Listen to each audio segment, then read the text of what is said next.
Estamos en línea con el escritor de un libro que ha salido en los últimos meses y es un libro sobre un dirigente muy importante de la política argentina que fue presidente a finales del 1800 y él es Carlos Pellegrini. Hay un escritor que se llama Miguel Ángel de Marco que ha publicado un libro que se llama Pellegrini, piloto de tormentas, impulsor del desarrollo nacional, y tenemos la amabilidad para hablar sobre estas cosas y para hablar sobre cómo es la construcción del personaje y por qué él decidió hablar sobre Carlos Pellegrini, una figura tan importante de la política argentina. Así que a él lo saludamos, Marcelo Aymar desde AM1420. ¿Cómo le va, Miguel Ángel? Buen día.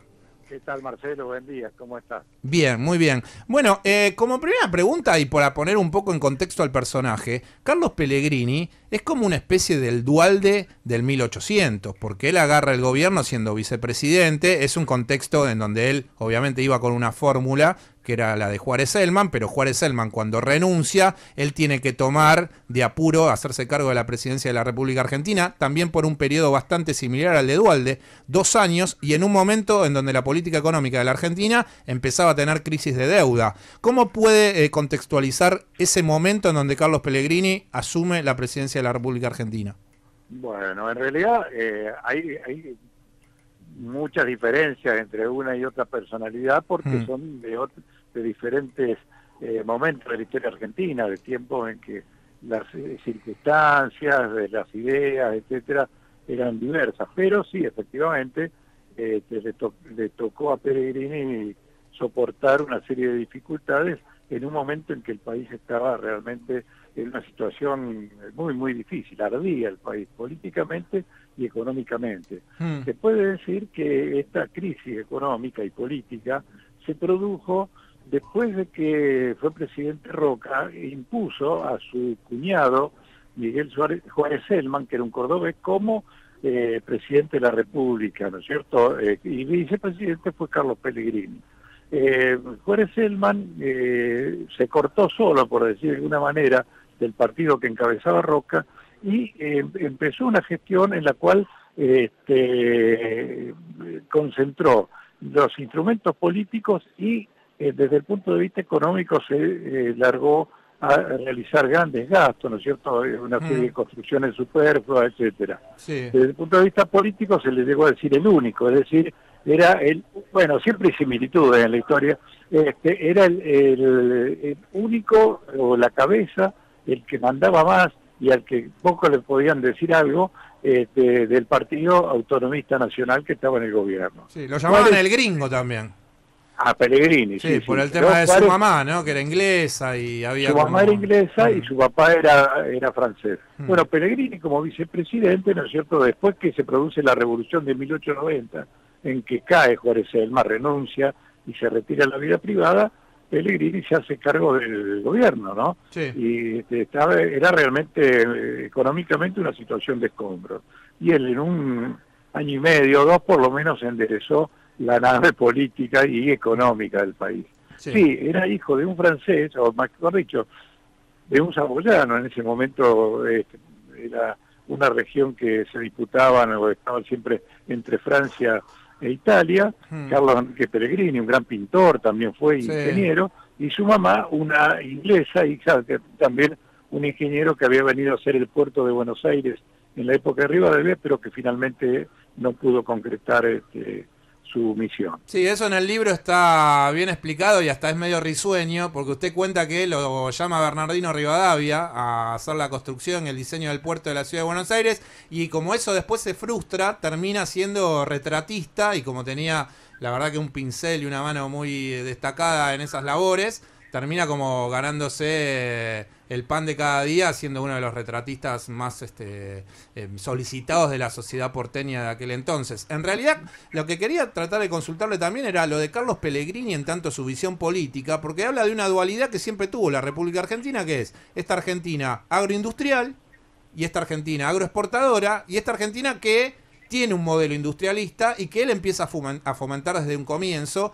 y me parece que es el presidente que tiene mayor empeño en decir, bueno, tratemos de trabajar menos la materia prima y de generar una industria pujante, una industria nacional, que es lo que en definitiva nos va a sacar de esta situación de nación digamos, lo que hoy se llama emergente y empezar a competir con las grandes naciones del planeta. ¿Cómo era la visión de Pellegrini en tanto industrialista?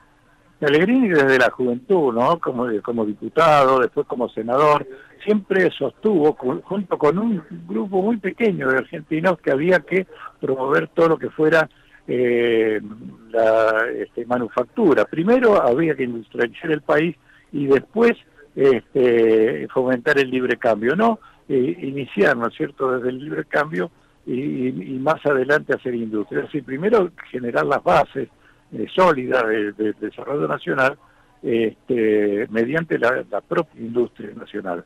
Él en eso bregó muchísimo durante toda su vida, ¿no? Tuvo una coherencia muy grande.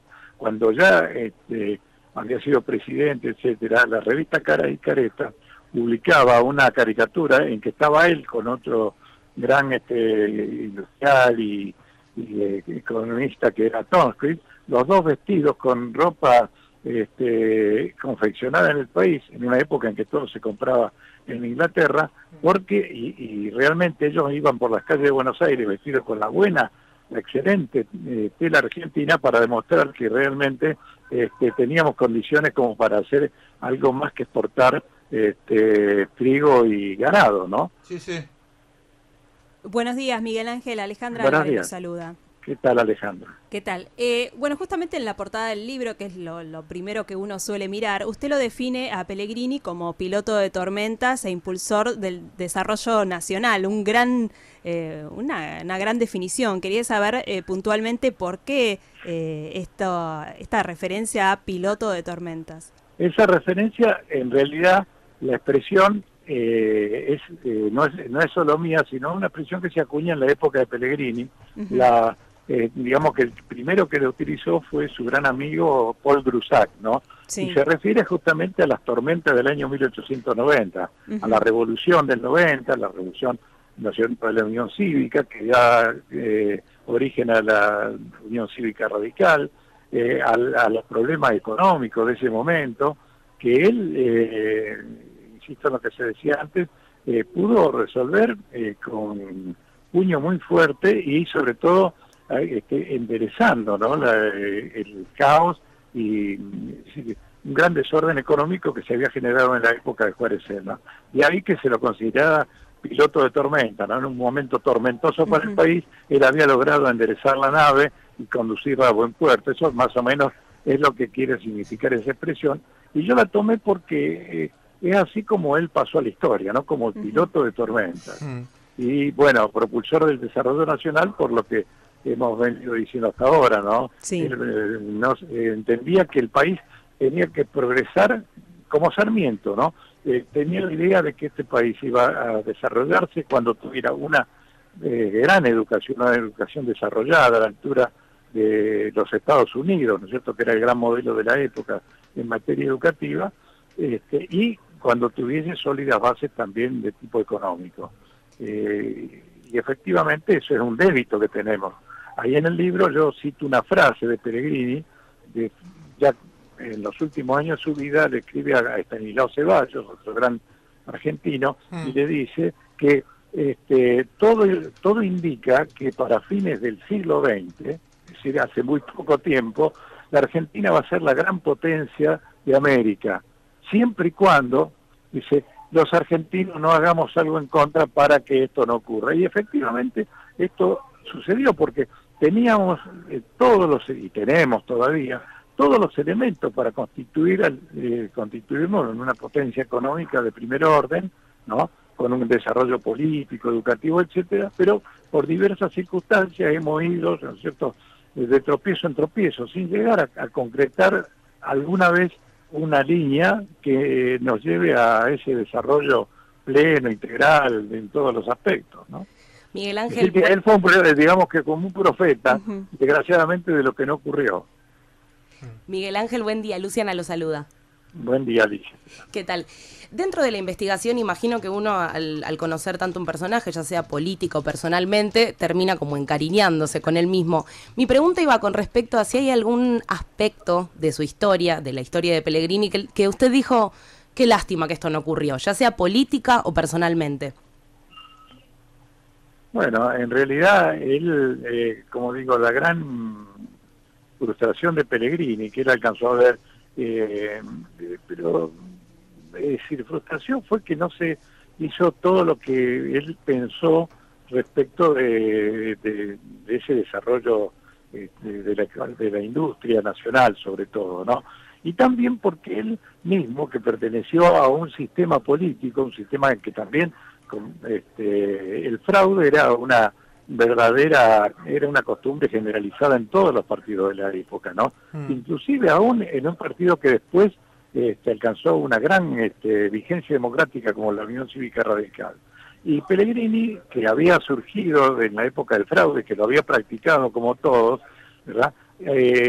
Sin embargo, anhelaba un cambio y lo logró, mejor dicho, lo defendió en los últimos tiempos de su vida, cuando se apartó de su partido y sostuvo que había que poner fin al fraude, que había que garantizar elecciones limpias, etcétera, etcétera. Y su gran amigo, Roque Sáenz Peña, que lo sobrevivió unos cuantos años, fue el que finalmente consiguió regularizar esa situación, es decir, que se sancionara la ley del voto, ¿no es cierto?, universal y obligatorio y secreto, que permitió un cambio completo en las costumbres políticas argentinas. Sí, sí, la ley Sáenz Peña, y también era un importante precursor de la idea que las mujeres votaran. También tenía un gran impulso sobre esa idea política, que después también se plasma, bueno, con Evita, ¿no? Sí, eso que señala es muy notable, porque esa idea del voto de la mujer la tuvo cuando era un chico de 20 años. Cuando hace su tesis doctoral en la Facultad de Derecho de la UBA, él promueve justamente la tesis, ¿no?, ante el asombro y tal vez la burla de algunos de sus profesores, que la mujer votase. Y él dice, alguno podrá decir, pero la mujer va a ser influida por el hombre, por su marido. Y yo sostengo, dice, que también puede ser influido el marido por la mujer. Dice, lo que se trata es que tanto la mujer como el hombre en este país alcancen un nivel de educación que les permite elegir debidamente, pero no hay ningún tipo de traba, dice él, para que la mujer vote. En una época en que la mujer realmente hasta tenía que pedir permiso a su esposo para recibir una herencia o efectuar un negocio o cualquier otra tarea, ¿no? Miguel Ángel, como última pregunta, estaba el otro día armando la entrevista, y cuando llego a la muerte, ¿no? Él muere más o menos con 60 años y... Sí, muy joven. Sí, muere joven. Y bueno, en esa época tal vez los índices de mortalidad eran más bajos que los de hoy.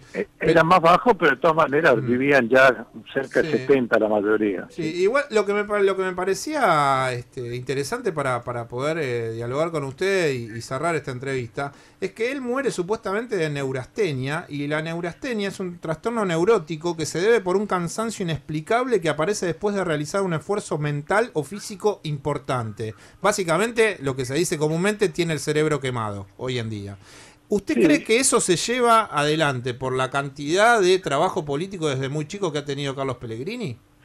Puede ser. Lo que pasa, él en realidad, entre los diagnósticos está la neurastenia, ¿no? Porque en la época ya sabemos que la parte psiquiátrica era prácticamente desconocida, recién empezaba a atisbarse, no solamente en el país con Ramos Mejía y otros más, sino en el mundo entero. No se conocía, pero muy poquitito.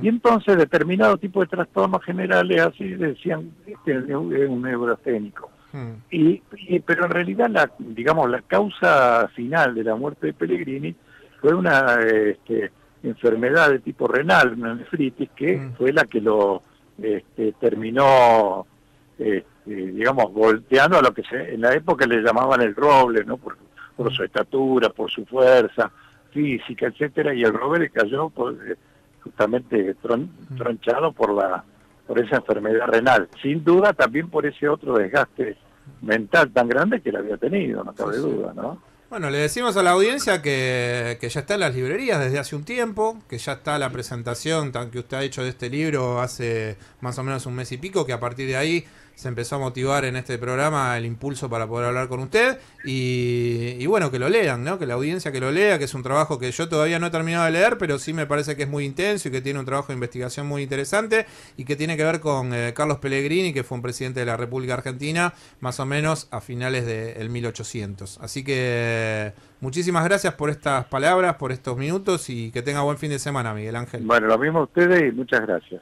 Chau. Buen día. Chau, chau. Quien estaba hablando con nosotros era el autor del libro que se llama Pellegrini, piloto de tormentas, impulsor del desarrollo nacional, y es el escritor Miguel Ángel de Marco. Agradecemos a la gente, como siempre, de Editorial Planeta, de Editorial MC, a Cecilia Pintos, y le mandamos un beso. Y bueno, a la audiencia lo único que resta decirle es que lean de manera muy intensa este librito, que además tiene fotos de la época, que a mí me gusta mucho los libros históricos de personajes biográficos, porque lo sacan a él, por ejemplo, en sus viajes a Europa, cómo estaba vestido, y ese bigote tan particular de Carlos Pellegrini, que es como un poco el impulsor de la tormenta interna, porque para llevar ese bigote hay que tener,